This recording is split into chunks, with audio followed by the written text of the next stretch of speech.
This is absolutely ridiculous. Judy and V stirred awake, lifting their heads and looking around as they tried to get their bearings. Glancing up, V saw Pan glaring down at them with a stern expression on her face. Gazing around once more, she realized they were still outside and had fallen asleep next to the campfire, which had turned to embers at some point in the early hours of the morning. The sun was still low on the horizon, though there was already some activity around them as a few of the aldecaldos began their morning routines. Looking back at Pan, her cheeks burned with embarrassment, but she couldn't suppress a small smile from spreading across her lips. "Morning, Pan." Pan shook her head in exasperation. "Jesus! We're rolling out of here in a half hour. Get yourselves ready, 'cause we're not going to be back here for a couple days." With that, Pan turned and walked away, leaving V and Judy to awkwardly gather themselves together. As they raced back to the tent, V was aware of the stares being cast their way by the few aldecaldos who were awake, no doubt trying to make sense of how the hell they had managed to fall asleep outside. "Fuck 'em. Last night had been worth it." Smiling to herself as she walked into their tent, V began to quickly throw some of her things into her bag as her mind drifted back to the prior evening. She couldn't remember a time when she had been so at ease. The sounds of gunfire, traffic, angry voices from the millions of people who were crammed into the megalopolis she'd lived in all her life, all of it had melted away, and, for the first time in her life, she'd felt as though she'd bared a piece of her soul with someone who wouldn't judge her or ridicule her. Of course, Judy had already shared just as much of herself, if not more, in the days since they'd met. While V didn't know how much of what Judy had told her about herself hadn't been something she had told someone else in her past, possibly her ex, Maiko, she still hadn't felt the slightest regret with how the night had gone.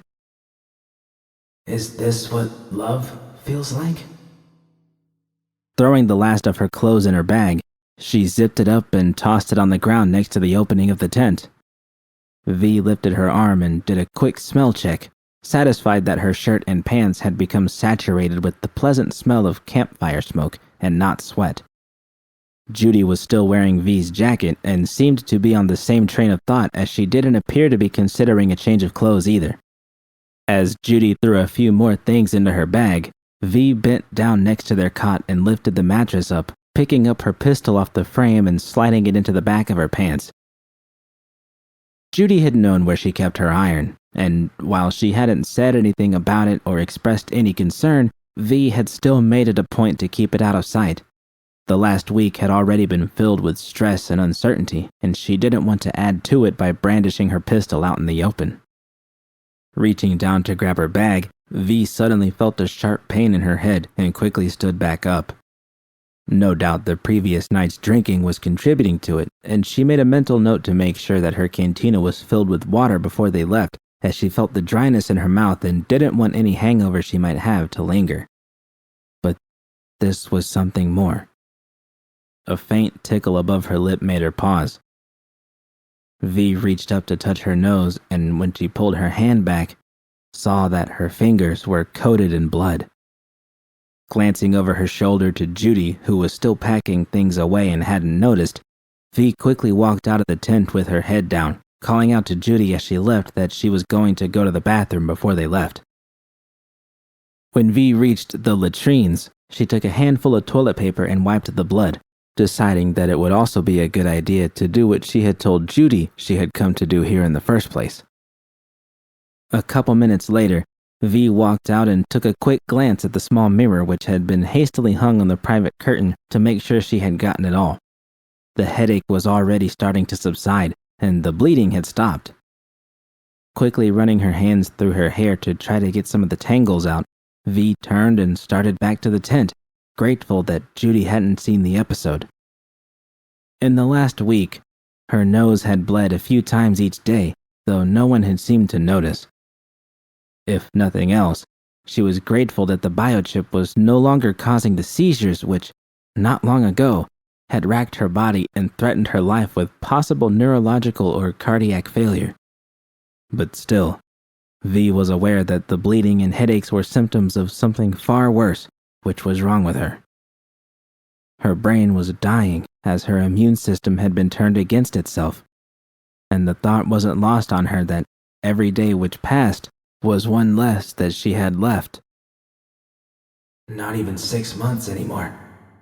Just down to 5 months and a few weeks. As V approached their tent, she saw Judy lumber out, carrying her bag over her shoulder, still looking nearly half asleep. Judy glanced at V, her eyes narrow and saying everything she needed to in her expression. Coffee. They quickly grabbed a cup of the bitter water which passed for coffee at the camp. Judy downed an entire cup as soon as it was handed to her before filling it back up. Without wincing at the taste, she immediately downed the second cup, and they set off toward the edge of the camp. V saw Panam, Mitch, and Carol grouped near the basilisk, talking amongst themselves. Panam's voice cut through the air as she gestured toward the horizon with her hands, emphasizing whatever point she was making to them in an animated fashion as only she could. Whenever Panam would speak, V had noticed, it was as if her entire body spoke. If last night's antics had left any effect on her, they didn't show. V found herself quickly impressed by Panam. Despite the challenges of the new role she had taken on as leader of the Aldecaldos following Saul's death, she had quickly fallen into her role and was quickly becoming a natural leader. From dawn to dusk, she was completely focused on the well-being of the camp, keeping tabs on their resources, receiving updates on the findings from scouts they sent out, and so on. Like Judy and herself, the last few months had been a period of transition for her, and V often wondered how she adapted so easily. And if you do run into any trouble, remember to head south and lose them out there so you don't drag any unwelcome visitors back to the camp. I've posted a couple additional sentries to keep an eye on things here until we give the all clear. Panam glanced over at V and Judy before continuing. Carol, let me know if you hear anything on the net. At this point, it's reasonable to think that Arasaka hasn't been able to pin us down or they would have come after us already. If things go well in Phoenix and you don't get yourselves in trouble out here, we should be able to move camp in a couple days. Carol gave a slight nod of her head as Mitch smiled. Don't worry, Pan. Carol and I promised to keep the level of trouble down to an acceptable level. You better, smartass. All right, let's get this day started. Panam gave Mitch a pat on the shoulder before he and Carol walked off to their respective trucks which were parked nearby. Panam leaned back against the truck she had picked out to use for their upcoming road trip and waited until Judy and V had stopped in front of her. Word of the wise, and one of the first things you should learn out here, don't sleep on the ground. Ever. Scorpions, snakes, take your pick, but you won't want one of those cuddling up next to you at night. Yeah, V sheepishly shrugged her shoulders as they walked next to Panam. Guess the night kinda got away from us. You look rested. Panam glared back at her as she rubbed her temples. I'm 3 cups down already and still can't shake this damn headache. V understood the feeling.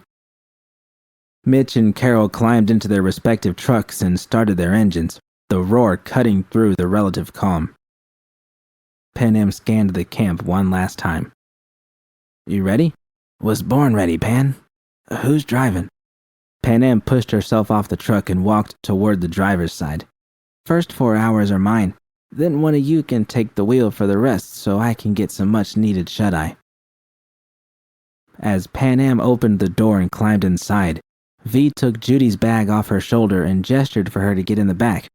While Judy climbed in, V opened the passenger door and tossed both bags into the seat next to Panam, drawing a look of confusion from her. Without pausing, V shut the passenger door and climbed into the back seat next to Judy. Slamming the door shut, she took Judy's hand into her own and gave it a quick squeeze before seeing Panam's reflection in the dash mirror staring back at her. Shaking her head, Panam started the engine. You two are gonks, she muttered under her breath as they set off. The 3 trucks raced across the flat sands of the desert. V felt a tinge of excitement that helped offset her fatigue. We're truly heading into the unknown. The landscape remained barren, with hardly anything to break up the monotony of the scenery, and V would never have guessed that they had encountered anything of note in the few minutes they had driven until Pan Am grabbed the radio off the dash. Welcome to the Cactus State. If you look to your right, left, directly in front of you, or anywhere else you can crane your neck, you will see nothing but sand. Lots and lots of sand. This was only the second time in V's life that she had left California, the first having been the time she had spent in Atlanta when she had hoped to leave everything in Night City behind for a new life. The disappointment had settled in quickly, though, and after a couple of years, V had found herself right back where she had started. V glanced at Judy, and her hand quickly rose over her mouth to prevent an outburst of surprise and affection. Her eyes had slid shut, and her head was slowly dropping lower, bobbing occasionally as she drifted off to sleep. V kept her eyes on Judy, allowing herself to take in her beauty even as her own drowsiness began to creep back. Her eyes grew heavier as the truck bounced up and down, and she had nearly started to drift off to sleep when Pan Am's voice snapped them open. All right, that's far enough, you two. Carol, Mitch, split off and get yourselves set up at least 30 miles apart. Keep your heads down and radio in if anyone, and I mean anyone, stumbles across you. Don't take any chances. Otherwise, stay safe. I'll check in with you tomorrow. You got it, Pan Am. Happy travels, Mitch replied. Carol had chosen to only click her handset in acknowledgement as the two trucks which trailed them peeled away in separate directions, leaving thin trails of dust in their wake. V turned to watch out the back window, and in less than a minute, they had completely vanished from view. Settling back in her seat, V looked at the dash mirror and saw Pan Am glance back at her. Go on and get some sleep, you gonk, Pan Am mentioned as she let out a long yawn of her own. In 3 hours and 41 minutes, you're taking the damn wheel. V took a deep breath and glanced back at Judy, whose head was now completely slumped down against her chest. The seatbelt was the only thing keeping her from falling forward. Smiling once more, she reached back and adjusted her seat so she could lean back, then slid off her jacket. Placing it upon her lap, she carefully stretched one arm around Judy and gently pulled her towards her, allowing Judy's body to droop onto her lap. Her eyes briefly flickered open before closing once more, and she adjusted herself slightly to get more comfortable. V kept her hand upon Judy's shoulder while she leaned her own head back and began to drift off to sleep as they continued their trek across the desert.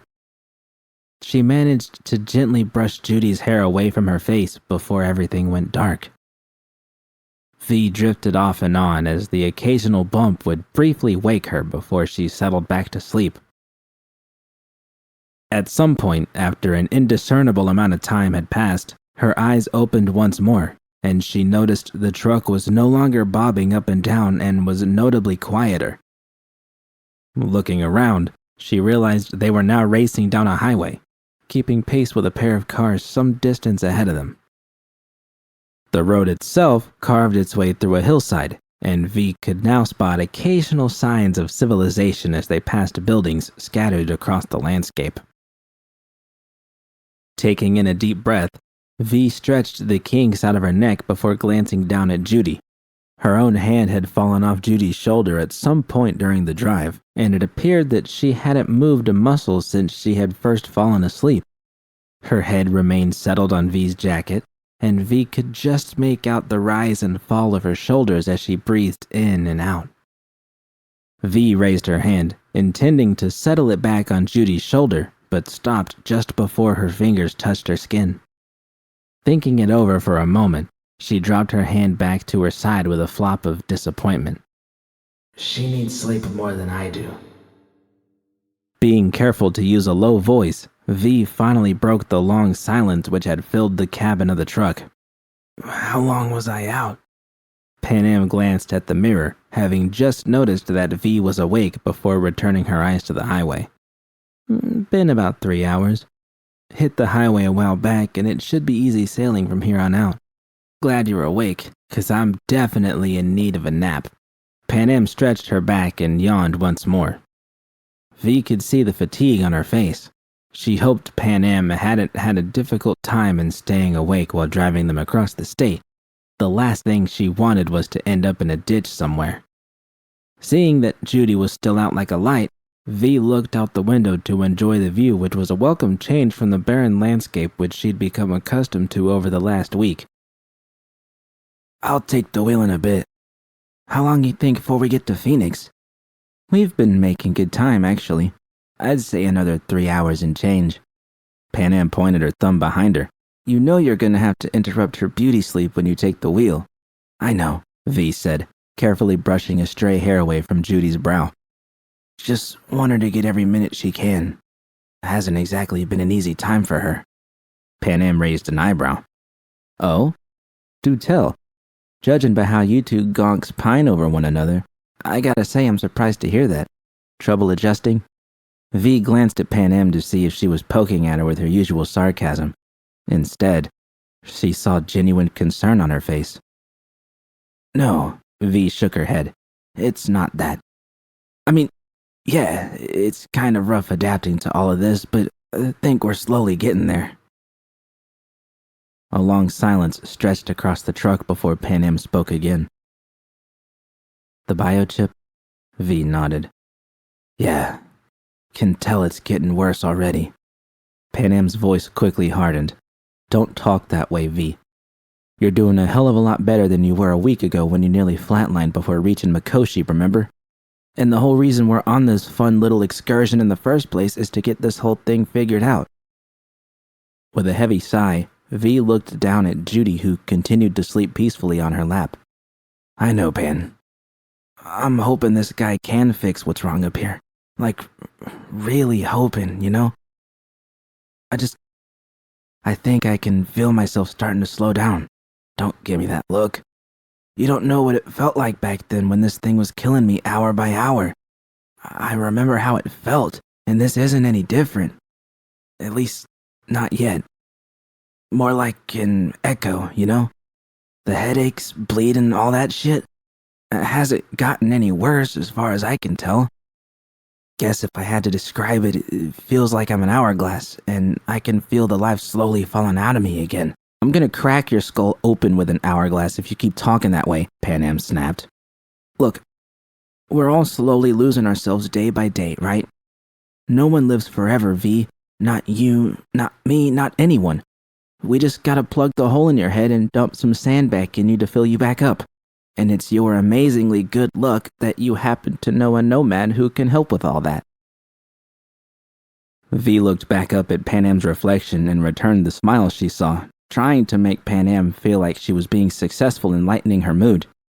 But it quickly faltered, and V found herself biting her lip, wondering if this was the right time to broach the topic which had been nagging away at her for days. Pan, not trying to be gloomy or say this isn't going to work, but I have to talk to someone about this shit before I go crazy. It's driving me nuts. What now, V? Please don't tell me there's another long-dead asshole rockstar hiding out in your brain.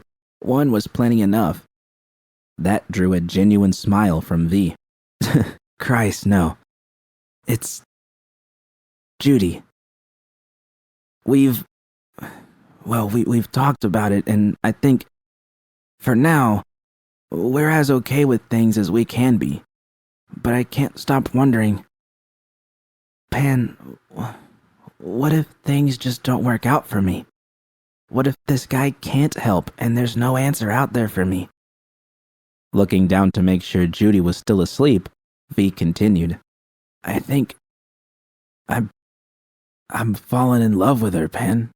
Pan Am's eyes jolted open as she spun around in her seat, causing V to panic and excitedly wave her attention back to the road. Pan Am turned back around and swerved the truck away from the shoulder it had been veering towards. Fuck! Say what now? Shh. I don't know for sure. I mean, I've cared about people before. Jackie, Misty, you. I haven't felt this way about someone before. It's really kind of freaking me out. Okay, just give me a second here. Whew. First of all, If you feel like you're in love with someone, then guess what? You're probably in love with them. So let's get that squared away. Second, haven't you ladies only known each other for, what, a month or so? Maybe a bit longer? Upon seeing V's sharp reaction to the question, Panam quickly followed up. I mean, look, it's a good thing. Not saying it isn't or that it's wrong. Just, wow, is all. V looked out the window as they passed under a bridge. Yeah. Wow is all. V, you don't need to be scared of what you're feeling. Like I said, it's a good thing. Panam looked back in the mirror and could see a hint of sadness starting to appear in V's eyes. I'm not freaked out because of how I feel about her, Pan. I mean, I am, but I think in a good way. Or at least a way that feels good.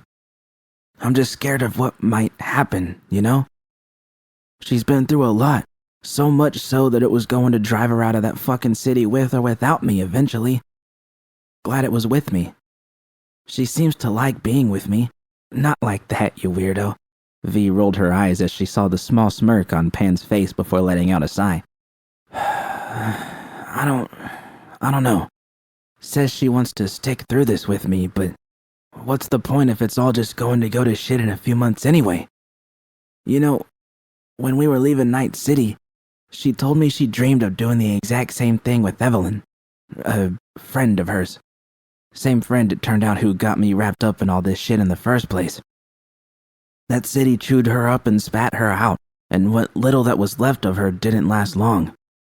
Judy said she had to let that dream go, and it's a real possibility, Pan, that she's gonna end up letting go of it a second time. She just doesn't fucking deserve that. And neither do you, V. Told you before, and I'll say it again. She's got a choice. Every day she has one.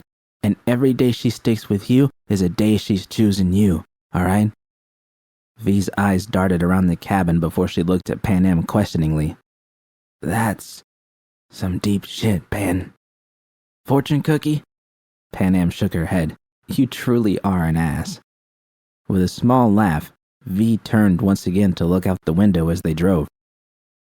Hey, you okay? V didn't turn away from the window. Yeah, just humor me. Let's pretend I asked you to look out for her if things with me go south, and you agreed. Good talk, Pan. They drove on in silence for a few more minutes before Panam changed topics. Gonna stop soon, and you're on driving duty. You got it, V replied, as she once again brushed a hair away from Judy's face. She didn't notice the sleeping woman's eyes snap back shut as she did so, nor did she see the lone tear that escaped from them. Several hours later, they had finally arrived at a small hotel on the outskirts of Phoenix called the Dream Inn, its logo emblazoned in a bright, fluorescent pink. V hadn't been sure what to expect when they arrived, so the sight of the city's skyline in the late afternoon sun had been surprisingly disappointing compared to Night City. It was certainly still a large city, and V could make out a variety of corpo logos and display screens plastered across many of the buildings as they got closer.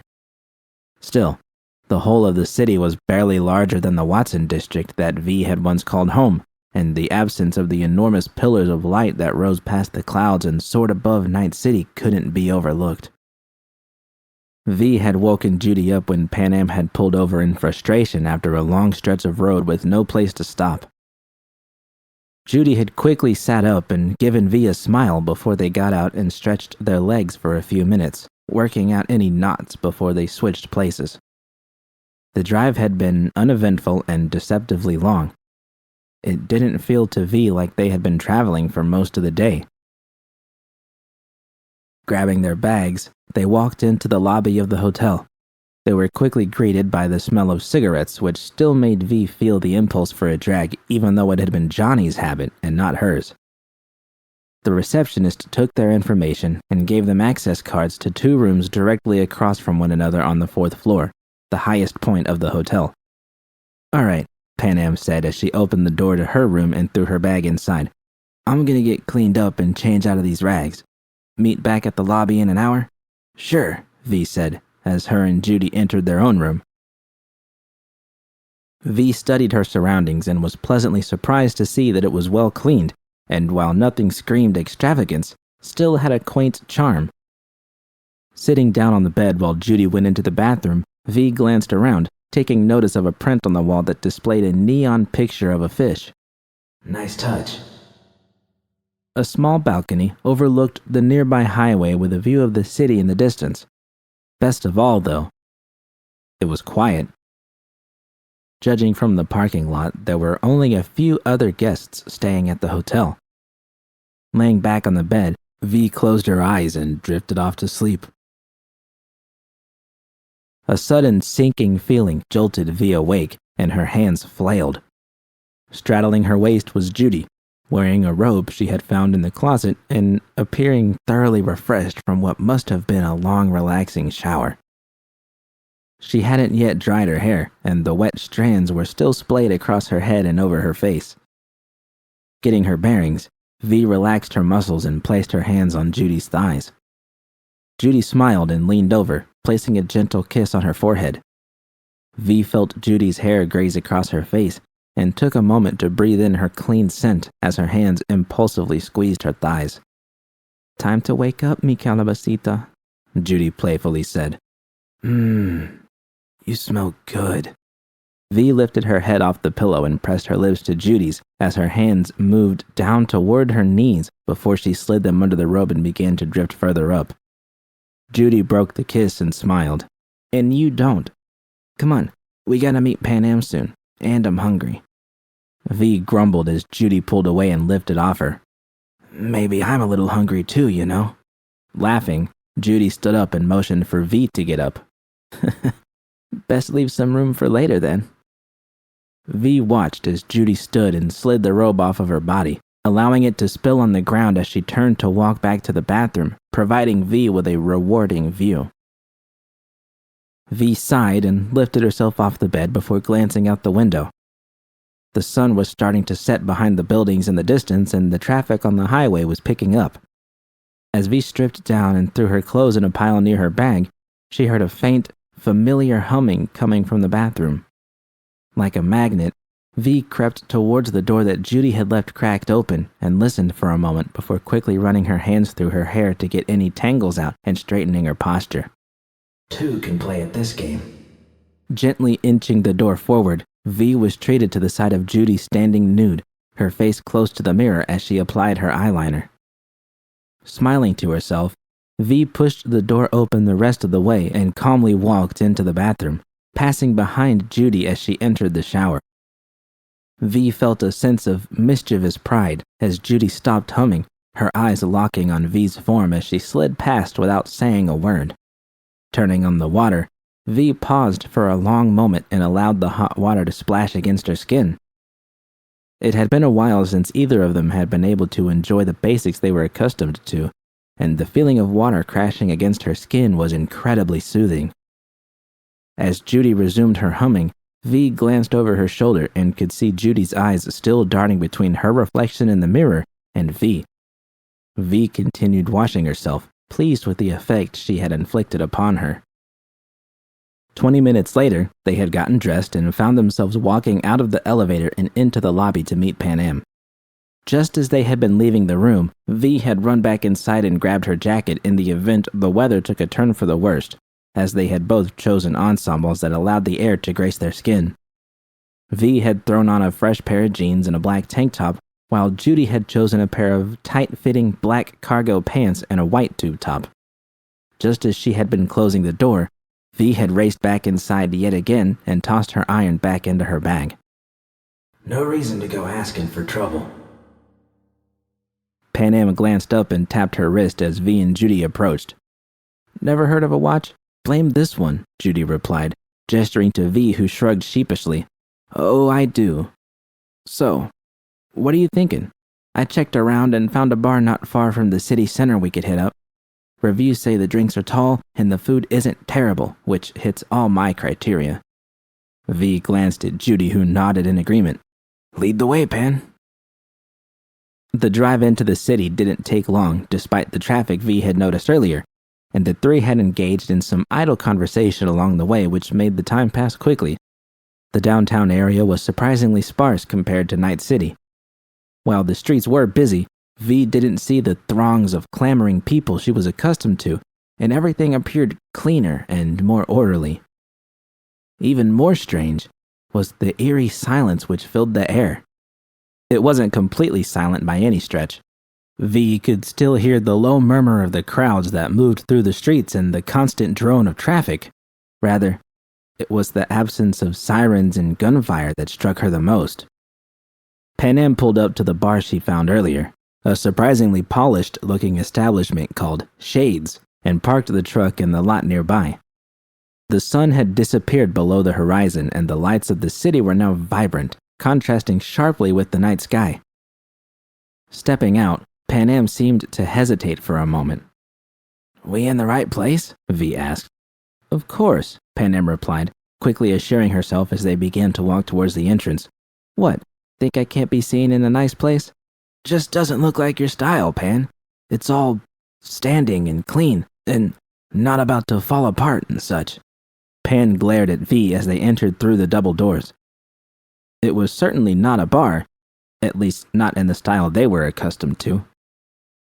There was indeed a long bar near the far side where several bartenders in upscale attire were mixing drinks for the patrons already seated there, but the rest of the establishment seemed suited more towards fine dining. Attracting more than a few glances from the guests who were seated, Pan motioned them over to the bar where 3 empty seats stood. V sat down in the middle with Pan Am and Judy on opposite sides of her and looked around. She had been inside of places like this in Night City, though they tended to be reserved for the wealthy and upscale corpo professionals who could afford to dine in such places. Taking a quick look at themselves, V felt a small sense of relief that they had at least cleaned up and changed out of their raggedy attire earlier. One of the bartenders, a tall woman with a lean physique, promptly walked over to them with a smile. "Welcome to Shades. What can I get you?" V went first. "Don't suppose you know how to mix a Jackie Wells, do you?" The bartender shook her head, her smile not wavering. All right. Take a Senson on the rocks and make it a tall." "Jude?" "Same," Judy replied as the bartender turned her attention to Pan Am. "Make it 3 of a kind." Less than a minute later, there were 3 glasses in front of them, and V questioned if it was just her eyes or if the glasses here actually were taller than in Night City. V lifted her glass and promptly reached over to Pan Am, toasting their glasses with a loud clank before V turned and did the same with Judy's. Before she could down her drink, though, Judy's voice called out to them. "Wait!" V and Pan Am paused with their glasses at their lips as Judy shifted in her seat to face them. "Being in a nice place and all, we gotta do this the right way."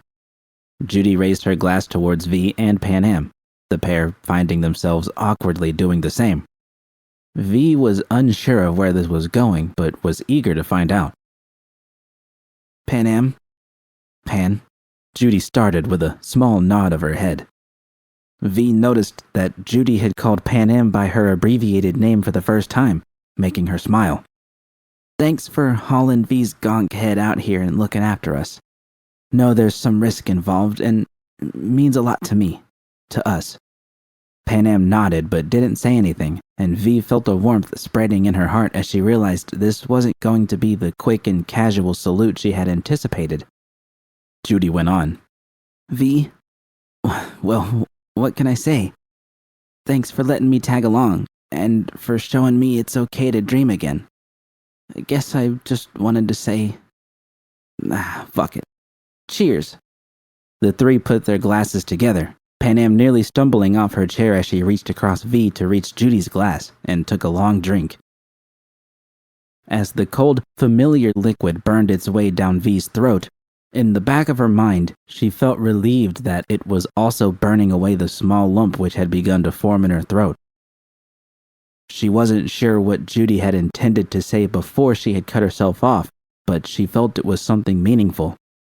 Although the words hadn't been spoken, V still felt as if they had. Hours later, the bar had quieted down as other patrons had come and gone and the lights had darkened. Unsure of the time, Panam glanced down at her holo, V taking notice of how her eyes widened slightly. Damn. Well, we've got another long day tomorrow. Should probably pack it in and head back. While they had all been conversing and enjoying the time to unwind, V felt a slight pang of guilt as she realized that her attention had been largely focused on Judy rather than Panam. At some point during the night, Judy had started in on braindance editing, and while V had hardly understood a word of what she was saying, she had found herself entranced at the way her face lit up as she spoke about her passion. After a particularly long rant about the benefits of using a certain type of processor, was it a Sugimoto? When scrolling an audio-intensive BD to filter out background noise, V had found the tequila starting to catch up to her. Jude, slow down here. You know no matter what gear you're using, it ain't gonna matter to the gonk beating his meat, right? First of all, V, those days are over for me. Second, I'm not talking about using this in smut. Didn't I tell you last night? There's some good articles out there about using them in behavioral and mental therapy. I could set myself up independently and start editing BDs that could really help people. I don't know. Kinda just feels right for me. V smiled as she finished her glass, sliding it over to the others she had emptied earlier. So, that's the big dream, huh? Gonna help folks talk about their feelings? Let me know when you set up shop. I think I know an Arasaka or two I could refer your way. Glancing down and lowering her voice, Judy replied, I don't know, just thought it'd be a nice change. Helping people, kinda like I wanted to back in Night City with the Mox. Guess it is a gonk idea. V had felt a stab of shame at her own words as Judy looked back at her with a hint of defeat in her eyes. It had been too easy for V to slide back into old habits, and having Panam nearby, with their tenacity of slinging sarcasm and banter at each other to no end, V suddenly remembered that Judy wasn't built the same way. In fact, as she replayed her words in her head, she realized just how closely she had sounded like Johnny. Hey, V reached out, resting her hand on Judy's. I'm sorry. Don't listen to me. Clearly, your output has had too much to drink and is a lousy drunk on top of being a gonk. If you got a dream, you chase it down like I told you before, Jude. Don't let anyone tell you different, especially me. In fact, feel free to slap me if I say something like that ever again, alright? Seeing the smile reappear on Judy's face, V smiled back and glanced around the bar. She found herself wishing the night wouldn't end. How many more chances like this will I have? Exchanging a quick glance with Judy, who silently signaled her agreement, V turned back to Panam, who was just standing up. You go on ahead. We're gonna hang back a bit, have one more round. Panam eyed them closely for a moment, her eyes darting between them before she put her hand on V's shoulder. You're on your own getting back then. Happy hangover, you two. Nearly an hour later, V and Judy finally stood from their seats, stretching their legs before using the restroom and venturing outside. The night air was crisp, though not so much that it was uncomfortable, which was good since V had realized she had left her jacket in the truck Panam had taken back to the hotel. The bustle of the city streets had died down with just a few cars passing through the streets, and though there remained the barely discernible sound of wind passing between the buildings and the echoes of traffic or people from blocks away, it was so much quieter than V was used to. She caught herself glancing around, the silence making her feel uneasy as if something were about to happen. Guess we ought to head back, V said. Glancing at Judy, she was surprised to see her eyes were fixated on something in front of her and a devilish grin was spreading across her face. What? V inquired. Not yet, V. Think we got something to do together first. With that, Judy took V's hand and pulled her across the vacant street.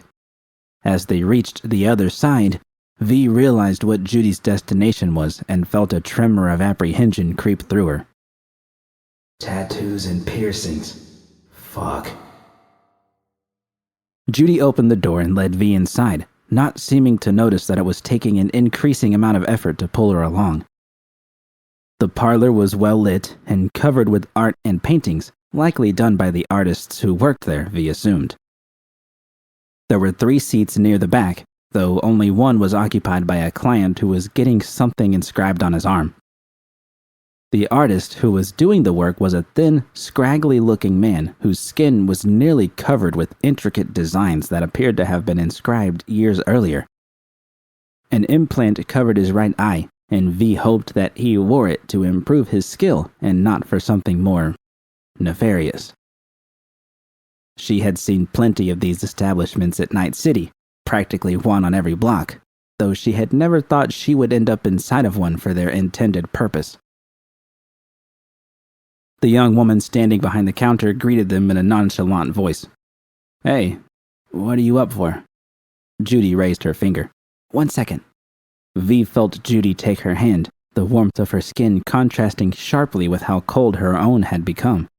"Gotta tell you, Jude, getting a bad feeling about where this is headed." Judy smiled, keeping her eyes locked on V. "I was just thinking. I had an idea last night when we were laying out under the stars. How'd you feel about adding a little artistry to your skin? Say, in the shape of a starfish?" V's brow furrowed in confusion as she tried to process the strange question Judy had just asked her. Starfish? You lost me." Judy went on. "When we were out there looking up, I kind of found myself looking at it almost like another sea, you know? I hadn't seen the stars since I was a kid, so much light in Night City and all. Just think it'd be something we could share. Something that would always remind us of that night." "How the hell does she do that?" As Judy explained the reasoning behind her idea for the tattoo, V found the idea slowly burying itself deeper into her mind. She never had any inclination to get one before, and had always thought of them as nothing more than a useless waste of eddies which could be better spent on a pair of mantis blades like V had gotten installed years back. Most of the work she had seen over the years was on the skin of the countless Valentinos, Tiger Claws, and other gangs which marked themselves to identify their affiliation. But a starfish seemed relatively innocuous, if not rather strange, to have marked on her skin for the rest of her life. However long that might be. Seeing Judy's eyes light up as she awaited V's approval, she knew there was only one answer. A half hour later, Judy climbed out of the chair, admiring the starfish which now adorned her skin just above her navel. V couldn't help but shake her head in disbelief at how casually Judy had gone through with it. Granted, tattoos and piercings could be easily removed at a clinic or ripper doc who worked with synthetic skins, but it still seemed like a highly personal and intimate act to share with a stranger they had just met less than an hour earlier and would never meet again. Looking up at her, Judy smiled. "You ready?" "You're really gonna make me do this, aren't you?" "Not gonna make you. Would just break my heart is all. Come on, V, live a little." The words had a stronger effect than Judy realized as V felt her last remaining doubts vanish. With a long sigh of resignation, she sat down in the chair and pulled her shirt up to allow the artist access to the same spot Judy had just gotten marked a few moments earlier. "All right," V said as the artist sanitized her skin with a cold wipe. "Hit me." V's apprehension soon died down after the first few strokes as she grew accustomed to the sting of the needle piercing her skin. Judy sat in the chair next to her, her eyes drifting back and forth between the work that the artist was doing and checking every so often on V to make sure she was okay. After a few minutes, the buzzing stopped and the artist backed away in his chair. V leaned her head forward and looked at the freshly marked design, the jet black ink standing out against her skin which had turned a slight shade of pink from where the needle had been. It had not taken anywhere close to as long as V had feared it would, and she had to admit, she was impressed at the intricacy of the design. The body of the starfish rested just above her belly button, the same spot where Judy's was, while thin arms spiraled out across her torso and sternum. "So, what do you think?" "Love it. This suits us nicely," Judy replied. As V observed the excitement in Judy's eyes, an idea suddenly came to mind which brought a small grin to her face. Good. Now go wait up front. I want to talk to this guy for a sec. Judy eyed V carefully, clearly confused at what she was planning as V said nothing further to calm her suspicions. After she had made her way back to the entrance, V made sure she was out of earshot before she quickly leaned over to the artist and began to whisper to him the idea she had. As soon as Judy heard the needle begin to buzz again, she craned her neck to try to see what was happening. V gave her a small nod and waved her away. Not long after, the buzzing stopped and V glanced down once more. After studying the addition she had requested for a moment, V pulled her shirt down and stepped out of the chair. As she walked to where Judy stood, she saw her eyebrows raise as she awaited an explanation. What was that all about? Thought we were gonna match. Though Judy's voice was steady, V did hear a slight tone of disappointment. We do match, Jude. Just thought I'd give it an extra touch. V lifted her shirt up, revealing the tattoo Judy had seen earlier, along with a new inscription which had been added just above, the words matching the same letter style Judy favored with her own tattoos. I promise. Judy's eyes widened and her mouth gaped as the meaning of the words sunk in. V. Seeing the beginnings of tears in her eyes, V gently put a finger to Judy's lips to silence her. Not here, she whispered. Judy nodded and turned back to the window, struggling to contain the flow of emotions which were building within her. After paying the bill, they stepped back onto the streets once more, which had grown eerily quiet. V took her hollow out of her pocket and quickly requested a taxi to get them back to the hotel, noticing with a small degree of shock that it was nearly 2 a.m. Gonna be another long one tomorrow. Oh well, regret's a waste of time anyway. Just as V was putting her hollow back into her pocket, the sound of a child's scream pierced through the night. V and Judy froze in place as the sound echoed across the streets. Listening intently, they soon heard another voice. V could make out that it was a man, and the anger in his voice as he shouted made her skin crawl. As the shouting continued, there was another scream, and V heard the unmistakable crack of skin connecting harshly against skin.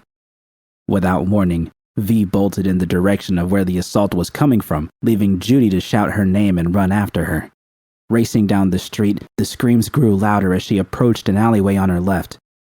As her instincts kicked in and V became aware of the echoes her boots were making against the pavement, she allowed a little more space between herself and the buildings she was racing past, so that whoever was in the alley wouldn't be able to jump her.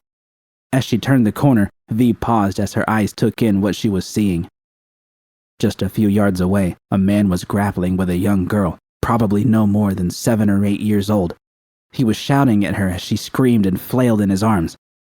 V couldn't make out his words as they were interrupted by his own sounds of exertion while he struggled with the girl. Her pants had been pulled down to her ankles and the man was struggling to turn her around so her backside faced him. The expression on the girl's face was one of pure terror as she tried to fight back against the much stronger attacker who, judging from his tattered clothing and grime-covered skin, had to be one of the many homeless lurking about. A rage V had never known before surged through her as she found herself sprinting towards the attacker. Closing the distance, she smashed her fist into his jaw in a savage blow, causing him to lose his grip on the girl and knocking him to the ground. Pinning him down, she wrestled him onto his back as she easily overpowered his attempts to fend her off. V raised her fist and smashed it down onto his face again and again. As she continued to pummel the man, she became aware of a commotion behind her. The girl had started screaming again, and there was another voice shouting out now which seemed to belong to a woman. V suddenly felt hands grabbing her shoulders, trying to pull her back. Great, a fucking gang attack. With a shriek of rage, V stood and grabbed one of the arms that was pulling at her, twisting herself around and raising her fist once more. The mantis blade embedded within her arm sprung out, its razor-sharp point quickly retracting backwards to pierce through the soft flesh of the foolish attacker standing before her. Judy! Her eyes were wide with fear as she released V and backed away, bumping against the wall behind her and raising her hands in defense. V! Stop! V froze as her mind attempted to process what was happening. She became aware that the little girl was now sobbing over the unconscious man who V had been pummeling and was yelling back at V, "Stop hurting my daddy! Stop it!" V staggered backwards as the exposed blade slowly retracted back inside of her arm. She looked back at Judy, her eyes searching for answers. "What the fuck are you doing, V? That's her dad! Are you nuts? He was just trying to give her a spanking." Judy's voice had changed from fear to disbelief and anger as her words cut into V. V suddenly felt dizzy as her perspective shifted. No longer seeing a would-be rapist and victim, V now saw a frustrated father and insolent child. Fragments of glass from a broken bottle of cow's milk rested inside of a wet plastic bag nearby, a detail V hadn't seen in her haste to intervene. In an instant, a flurry of events raced through her mind explaining what had taken place. It was early in the morning. A father had bought a bottle of milk for his daughter, likely with the few eddies he had, judging from the rags he wore. As he had taken the bottle out of the bag to hand it to her, she had clumsily reached for it and knocked it to the ground, causing it to smash. V recalled the first sound she had heard had been the girl's scream, likely in defiance as her father lost his temper. And then, as she had fought against her father who had been trying to give her a spanking for an honest mistake, an unknown figure had rushed out of the darkness towards him and hurt him badly. V's breathing continued at a rapid pace as Judy checked on the man who was still lying on the ground, though he had started to moan and shift about. Off in the distance, a familiar sound began to echo through the streets as a siren preceded the imminent arrival of the police. Feeling lightheaded, V's legs began to buckle, and she threw her arm against the nearby wall just as she nearly lost her balance. How did this happen? V could see Judy rush towards her, her mouth moving rapidly as she pointed back to the street, though V couldn't make out the words. She felt hands forcibly grab her by the shoulders as Judy pressed in closer, her movements becoming more animated. "Snap the fuck out of it! V! Come on, we gotta go!" Coming to her senses, V allowed Judy to begin to move her through the alley and back to the street. The siren was still some distance away, but was steadily growing louder. Emerging from the alley, they saw the taxi V had signaled for just a few moments earlier parked outside of the tattoo parlor. Rushing forward, they reached the cab and threw themselves inside. "Dream in!" Judy shouted, drawing a bewildered expression from the driver before he put the car in gear and slowly sped away. V stared out the passenger window with a vacant expression as Judy crawled onto her knees to look out the back window, not seeing any sign of the police as they rounded a turn. As Judy sat back down and turned to face her, V could feel Judy's stare drilling into the back of her head. A long period of silence followed as they moved through the city and back towards the hotel. The drive before had not taken long, and though the drive back at this hour would take even less time, each second felt like a lifetime. "You mind explaining what the hell you did back there?" Judy snapped. The venom in her voice made V cringe, though she didn't shift her gaze away from the window. Mustering all the effort she could manage, V let out in a small voice, "Please, Judy, not now." Judy threw her hands up in exasperation as she shook her head, glaring at the driver who was watching them in the mirror. "Not now? Fine. As soon as we get back, I want to know exactly what the fuck you were thinking." Nothing more was said between them as they traveled back to the hotel. The silence continued to follow them as they walked into the lobby and into the elevator. They stood as far apart as possible while they awkwardly waited to get up to the top floor. When they reached their room, V opened the door and walked inside, not bothering to turn on the light. The hotel sign outside bathed the room in a soft pink glow. The door slammed harshly behind her as V went to the bed and laid on her side, clutching the pillow tightly. "Fuck that," Judy snapped once more, her anger boiling over as she moved next to where V lay. "What, you're just gonna doze off after nearly killing some innocent guy in front of his kid, after you damn near killed me?" V squeezed her eyes shut and squeezed the pillow as tightly as she could.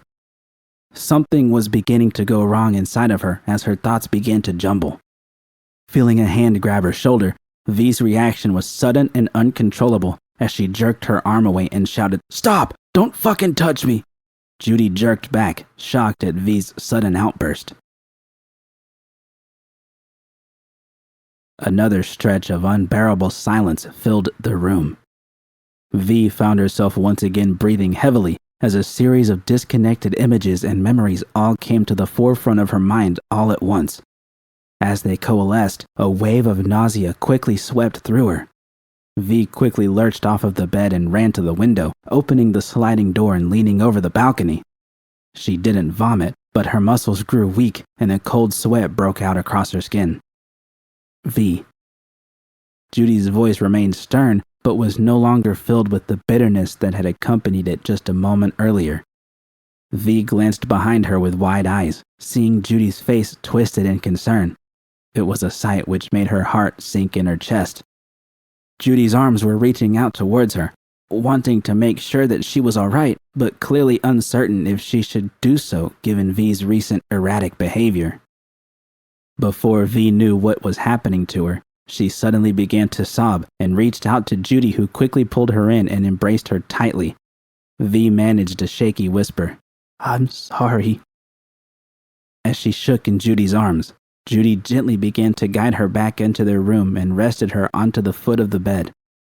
Judy knelt in front of her and placed her hand upon V's knees to steady her. Not having the strength to look her in the eyes, V bowed her head and kept her gaze upon the floor as she steadied her breathing. For some time, they remained frozen that way. V knew that Judy was exercising remarkable patience with her, but was also refusing to budge, intent on forcing the issue. Knowing there was no escape from her predicament, V took in a deep breath and let it out in a long sigh. "Oh, I'm so sorry, Judy. I didn't mean to hurt anyone, least of all you. I feel like such a fuck-up." V still didn't lift her head, but could see out of the corner of her eyes that Judy was slowly nodding her head as she spoke. Slowly, she continued. I don't know what happened. I saw them there and just, I thought something else. Thought..." V shook her head in frustration, not knowing what to say. Finally, Judy spoke. "Knew what you were about when we met, V.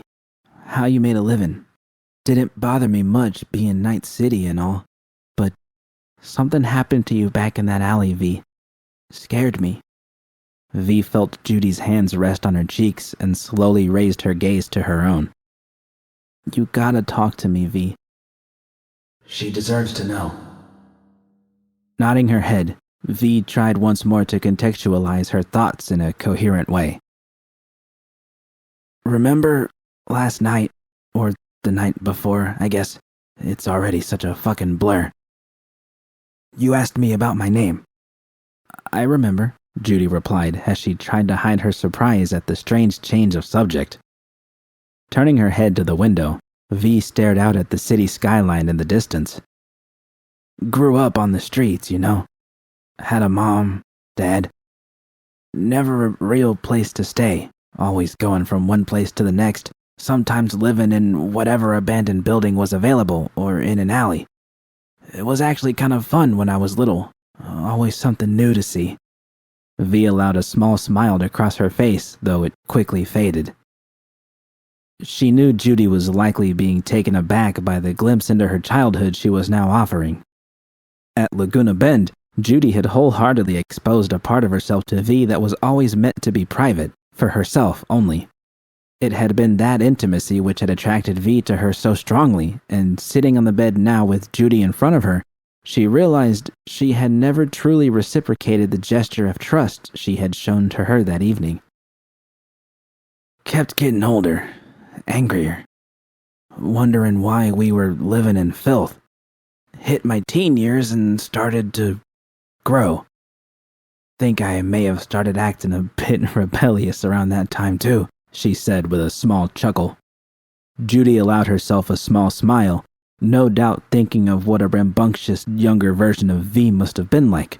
She could also see through that a hint of dread was beginning to creep on her face. Started getting angry at my parents, yelling at them, arguing, wanting more than what they had to give and hating them for who they were. Judy gave her knee a slight squeeze. It's okay, V. Fuck, I must have made my grandparents' lives a living hell growing up.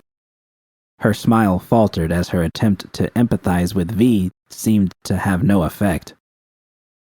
Pausing for a moment, V's gaze began to slowly drift back down as she spoke. Think I was 13 or 14. Came home one day, and home was this shitty tent with a hole in the side we slept under in some crappy alley in Kabuki. Fucking smelled. V stopped, shaking her head in disgust. Go on, V, Judy reassured her in a quiet voice. V felt her palms growing sweaty and a small lump was beginning to form in her throat. Was walking down the alley and saw my dad. That piece of fucking shit. A mix of emotions began to take hold in her, and unconsciously she had moved her legs away from Judy's grip as she felt her lower lip beginning to tremble. She took another deep breath, trying to calm herself. First my impending death, now this. How much more shit can I dump on her before she smarts up?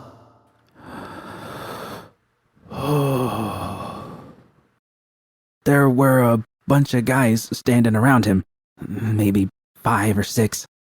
People I didn't know. Learned later they were tiger claws. Remember my dad turning to one of them and saying, "That's her," before he turned around. Fucking bastards grabbed me and started dragging me away. I was screaming for my dad to help, but the fucker just stood there. Her voice beginning to shake, V felt the lump in her throat growing and knew she was on the verge. The memory had been buried deep, always pushed away until it became a natural habit. She had never spoken with anyone about it before. V kept her gaze directed to the floor. She knew it would become impossible for her to continue if she made eye contact with Judy. They threw me in the back of some van and drove off. Don't know where they took me. It felt like they drove forever. Was crying, scared shitless. They wouldn't say anything to me. Once again, V tried to steady herself. Pulled up somewhere and dragged me inside of some shithole place. I had no fucking idea where I was. The first tear spilled down her eye, though V remained on the edge, refusing to succumb to the hurt building inside of her and pushing her to the verge. She could make out Judy's hand resting on her own knees and could only imagine her reaction to what she was about to reveal. I'm here, V. Those 3 words embedded themselves in V more deeply and profoundly than anything Judy, or anyone for that matter, had said to her before. Finally looking up to Judy's eyes, she found a new strength forcing its way through her. They raped me. I kept screaming for them to stop, for my dad or for anyone to help. And then one of them got close to my face and said, "Why you crying for your daddy, huh? We paid top dollar for you, Valerie. Just enjoy it. Sick fucks."